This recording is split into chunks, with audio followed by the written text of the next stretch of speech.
Happy Wednesday morning, Mountaineer fans. It's Chris, it's Mike, it's earsports.com, taking up 3 minutes of your morning today, the week of the spring game for football.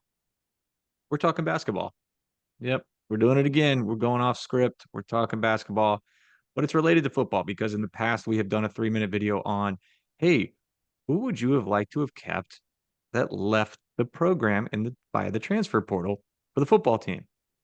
So let's do the same thing for basketball. Mike, there's not really many people left. Any people left? One, maybe two left on this roster from last year's team. Departing via the transfer portal, Seth Wilson, Kirk Risa, Josiah Harris, Pat Sumnick, Jeremiah Bembry, Kobe Johnson, and I guess we can say Quinn Slazinski. He's not really out of the portal, but did have a year elected not to use it apparently. And rumored Noah Farrakhan might be on the way out too. So, Mike, out of all of those players, who do you think would have been a good fit for this West Virginia team and would have had a good role with the program in 2024-25? Hmm.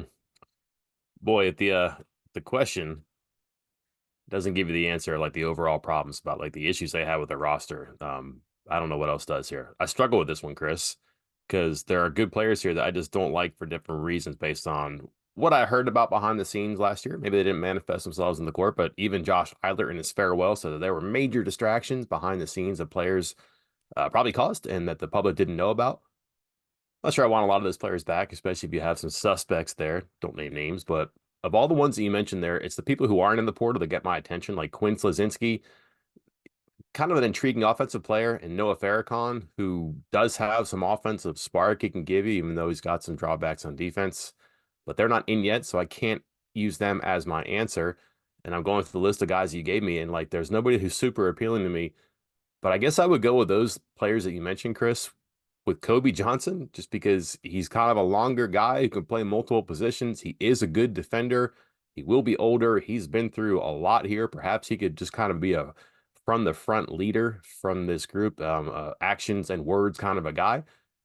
Performance hasn't really peaked on the court, so maybe that's not an obvious answer, but out of the options that are available to me, that's the one that I would probably take above all the other ones based on need and what I think could actually work for this roster. Not just the offense or the defense, but the roster in general.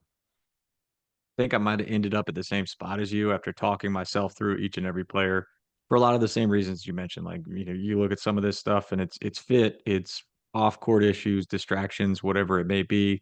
I thought about Josiah Harris. That was the first person I thought of in my mind without putting anything else into it. But then you get to thinking about it. How does he fit with what DeVries is going to do? How's it going to fit with Tucker DeVries on the roster? How's it going to fit with Hansberry on the roster? What's his role? And I just don't know how big of a role he would have had here with those guys on the roster. So then I start going out the guards. I'm not sure. Kobe Johnson, maybe, probably, I guess.